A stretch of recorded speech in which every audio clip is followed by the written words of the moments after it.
Hello mga ka-dress me, ngayon ay gagawa tayo ng request ng anak ng aking friend using fake far fabric. So ito yung designs na gagayahan natin, tube and then skirt at saka itong parang style shawl na yung bust lang yung may takip.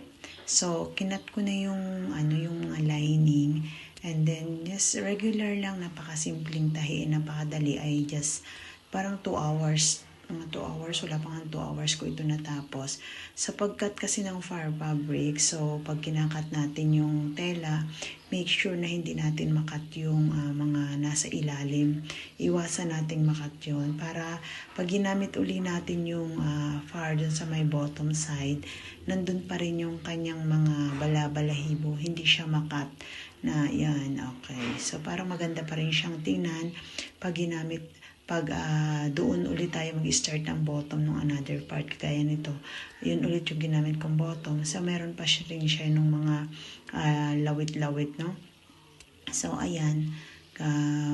Ganun lang, napaka-simple pong, mas madali nga actually gawin yung mga far na ganito kasi yung fitting and din yung hindi gaanong makikita yung mga sewing, yung seam line mo kasi nga natatakpan siya ng far, napaka-simple and easy siyang tahiin, medyo matigas nga lang siyang tahiin but it's very good outcome, no?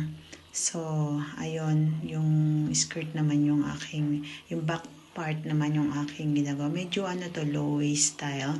So, yung mga nakita nyong guhit is a dart yun para sa magkaroon ng shape. So, hindi kasi pwedeng kunin lahat sa side yung para lumiit yung waistline niya. So, ayun, ito namang parang shawl yan. Ginaya-gaya ko lang. Medyo magkaiba lang, mas mahaba yung kabilang side. Kinat ko na rin yung lining. So, yan. Tapos inilapat ko lang, ganun lang siya kasimple na tahiin. And then, yan, na-enjoy ko to kasi parang yung iisipin mo paano ba siya, paano mo makakabit, paano mo siya mabubuo. Then, ang ginawa ko lang dyan, then nag-cut lang din ako ng yung lining part para maging tali, more on tali. Kasi mahirap naman gagamitan pa ng mga hook, no? Ang hirap niyang ikabit-kabit. Actually, yung zipper nga, pag iniakyat mo, sumasabit. So, it's not good din gumamit ng maraming zipper. So, necessary, puro ditali ito. Ayan, yung mga tali-tali. Yan yung mga kinat ko.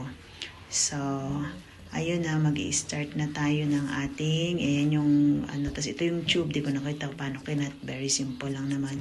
Tas ito yung skirt, so bali 3 piraso yan in 1 meter. Marami pang nasoba ng tela, makagawa pang actually ng isa pa uli ng skirt.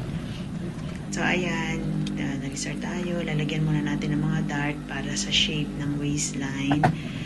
Tapos ganun din ang dart dyan, no? Hindi siya pleats siya, dart. Kasi yung pleats hindi, walang tahi, naka-pleats lang, so it's a dart. So, minsan nakakalimutan ko na rin yung mga term. Tapos ito, ayan, ganun din dun sa far, meron din siyang dart. Medyo hindi, actually hindi mo naman siya makikita, but still it can make shape. Still make shape on the waist, no? So, hindi siya gaano. Tapos yung sa likod, hilahin nyo lang yung mga naipit na bukok para matakpan yung seam line, para hindi makita yung seam line, para mas maganda pa rin yung mga mga bala-balahibo niyang far. Sa ginagawa ko, ayan, kinakat ko yung excess part yan, tinitira ko lang. Syempre, di ko kinakat yung tahiin ng mga sobra para pag tinahi ko siya, hindi gaano makapal yung part na yun at hindi siya bubukol sa bewang. No, ganun din yung ginawa ko. Yan yung front side, tapos yun naman. Okay, tapos dito naman yung sa back. Sinukat ko rin kung kailangan ko pa bang ilan yung seam na kailanganin ko sa side. Kasi parang straight lang siya, style. Tapos, ayan yung back part naman. Ganun din, the same. Napakasimple lang din ang paggawa niya. Parang yung kung paano natin ginawa yung normal na skirt. Tapos yung mga hemline, yung ganun para finishing siya na parang alam yun sa jacket, naka-hide yung seam. Tapos yun, tapos nagko-close lang, fine lang sa way to close yung last part. Napakasimple. Ganun din naman yung ginawa ko lang din doon sa tube. Actually, yung tube, sana, yung yung kawit-kawit lang yun sa gilid. But then, I changed my mind. Ginawa ko na rin siyang tali-tali. Hindi ko na lang din na video. So, more on, mas maganda siya kung mga tali-tali style. So, ganun lang. How you saw kung paano natin tinahi yung mga simple gulot. Ganun na rin yung pagtahi niya. Yun nga lang yung mga seam line, hihila-hilahin natin para yung parang hindi na yung maipit yung mga balahibo. Madali lang naman siyang gawin. Napakadali po. Parang wala pang 2 hours ko itong nagawa. So, yun. I enjoy making this. And kung may question kayo kung ano siya, so you can just drop a comment in the comment section if you want to know more how to, what I experience on and what to avoid in making this kind of, using this kind of fabric. So, ayun, nakita nyo, hinihila-hila ko yan. Yan. So, ganun yun. And then, ito na siya. Tada! So, yan yung tube, hindi ko pa napalitan. But yung likod niya, ginawa ko na lang siyang ding tali-tali.